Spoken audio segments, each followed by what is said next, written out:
मणिपुर में दुर्भाग्यपूर्ण घटना घटी और घटती रही, पर रात दिन मोदी जी कभी समंदर में वहाँ पर जाके या स्विमिंग करने का दिखाते हैं फोटो सेशन, कभी अभी कंस्ट्रक्शन हो रहा है मंदिरों का, वहाँ पर जाके वहाँ फोटो निकाल लेते हैं, कभी केरला में निकाल लेते हैं, कभी बम्बई में निकाल लेते हैं। हर जगह जाकर नए नए ये अपने वस्त्र पहन के हर जगह से फोटो रोज आप तो देखते रहे होंगे। भारत की राजनीति में एक ऐसा दौर आ रहा है जब केंद्र सरकार की आर्थिक और सांस्कृतिक नीतियों को लेकर विरोध और आलोचना का माहौल बना हुआ है। भारतीय जनता पार्टी की सरकार पर यह आरोप लगाया जा रहा है कि वो देश की जनता को आर्थिक रूप से शोषित कर रही है और नागरिकता संशोधन कानून जैसी विवादास्पद नीतियों के माध्यम से देश को धर्म के आधार पर बांटने की कोशिश कर रही है। इस विषय पर कांग्रेस पार्टी का सबसे तेज और तीखा विरोध रहा है, जिसने केंद्र सरकार को जनता के हितों के विरुद्ध और संवैधानिक रूप से अनैतिक घोषित किया है।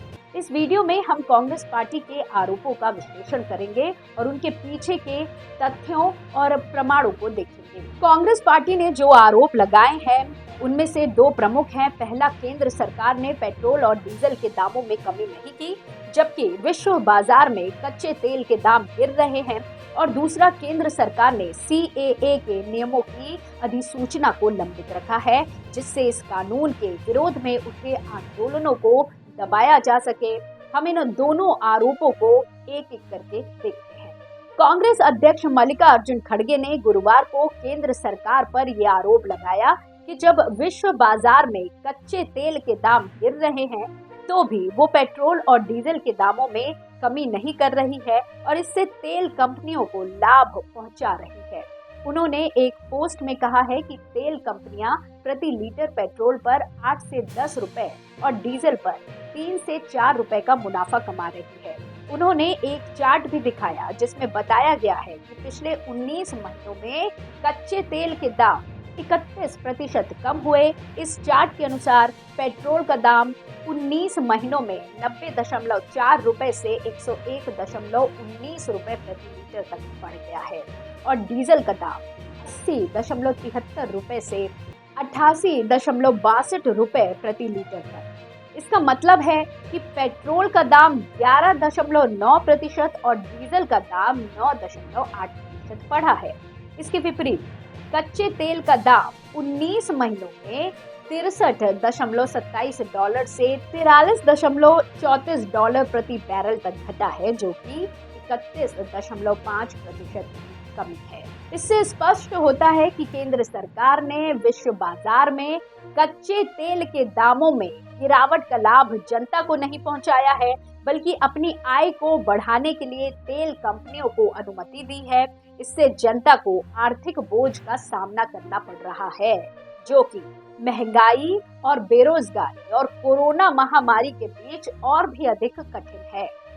कांग्रेस पार्टी ने इस बात का विरोध किया है और केंद्र सरकार से पेट्रोल और डीजल के दामों में कमी करने की मांग की है। आपको बता दें कि कांग्रेस अध्यक्ष मल्लिकार्जुन खड़गे ने शुक्रवार को केंद्र सरकार पर ये आरोप भी लगाया कि वो CAA के नियमों की अधिसूचना को जानबूझकर लंबित रख रही है ताकि इस कानून के विरोध में उठे आंदोलनों को दबाने का बहाना बना सके। उन्होंने कहा कि CAA का उद्देश्य देश के मुस्लिम नागरिकों को अपनी नागरिकता का अधिकार छीनना है और इसके तहत देश के अन्य धर्मों के लोगों को भी अपनी नागरिकता के लिए दस्तावेजों की जांच करनी होगी। उन्होंने कहा कि CAA भारत के संविधान के विरुद्ध है, जो नागरिकता को जन्म के आधार पर देता है, न कि धर्म के आधार पर। उन्होंने ये भी कहा कि CAA के साथ नागरिकता रजिस्टर NRC और राष्ट्रीय जनगणना NPR का जोड़ा जाना भी देश के लाखों लोगों को अपनी नागरिकता से वंचित करने का खतरा बन रहा है। उन्होंने कहा कि CAA, NRC और NPR एक ही सिक्के के दो पहलू हैं, जिनका मकसद देश को धर्म के आधार पर विभाजित करना है। उन्होंने केंद्र सरकार से CAA को वापस लेने और NRC और एनपीआर को रोकने की मांग की है। इस प्रकार हमने देखा कि कांग्रेस पार्टी के आरोपों में कुछ तथ्य और प्रमाण हैं जो केंद्र सरकार की आर्थिक और सांस्कृतिक नीतियों की आलोचना करने के लिए पर्याप्त हैं। हमें उम्मीद है कि आपको ये वीडियो पसंद आया होगा। अगर आपको ये वीडियो पसंद आया है तो कृपया इसे लाइक करें और हमारे चैनल को सब्सक्राइब करें। अगर आपके पास इस विषय पर कोई टिप्पणी या प्रश्न है तो कृपया नीचे कमेंट बॉक्स पर कमेंट कर सकते हैं।